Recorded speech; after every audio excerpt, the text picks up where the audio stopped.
Le président français n'exclurait pas la possibilité d'une reprise des négociations avec le dirigeant russe Vladimir Poutine.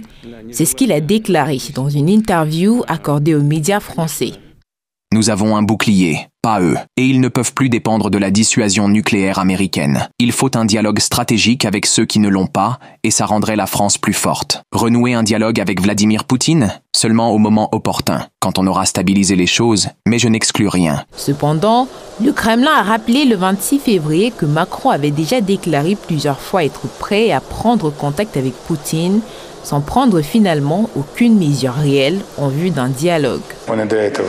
Même avant cela, il se disait prêt à s'entretenir avec Poutine. Pour autant, il n'a fait aucune démarche réelle en ce sens. Bien au contraire, la France a pris position en faveur de la poursuite de la guerre par tous les moyens possibles. Alors, il reste à voir comment la position des Européens va évoluer, compte tenu de leur contact avec les Américains et de la dynamique qui a surgi brusquement dans les relations russo-américaines. On verra donc, le temps nous le dira. Affectant aux yeux des Européens d'œuvre à la paix, Macron travaille également pour l'autre camp. Il continue ainsi à effrayer le monde avec l'image d'une Russie assoiffée de sang qui, après l'Ukraine, pourrait se tourner contre l'Europe.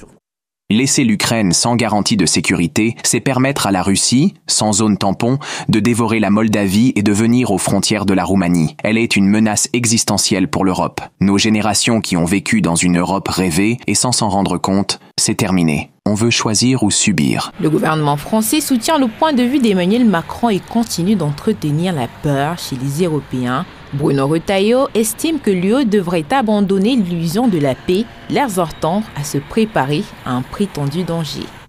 Donald Trump n'a pas été à la hauteur du moment ni de sa responsabilité historique. Nous assistons à un changement radical d'époque qui nous rappelle que les États ne sont pas des ONG caritatives. Ils défendent leurs intérêts. Défendons les nôtres. En Europe, il faut que les nations, car il n'y a pas d'autres acteurs de puissance que les nations, renforcent leurs appareils de défense. Et que l'Union européenne abandonne définitivement l'illusion de la paix par la seule puissance du droit et du marché. Ce que nous ne ferons pas pour nous-mêmes, personne ne le fera à notre place. Pourtant, Vladimir Poutine a déclaré à plusieurs reprises que la Russie ne se retournerait pas contre l'Europe après l'Ukraine, ce qui ne répondrait pas à ses intérêts stratégiques. Cependant, les politiciens européens ne s'en soucient pas. L'image d'une Russie agressive est trop avantageuse à leur propre promotion.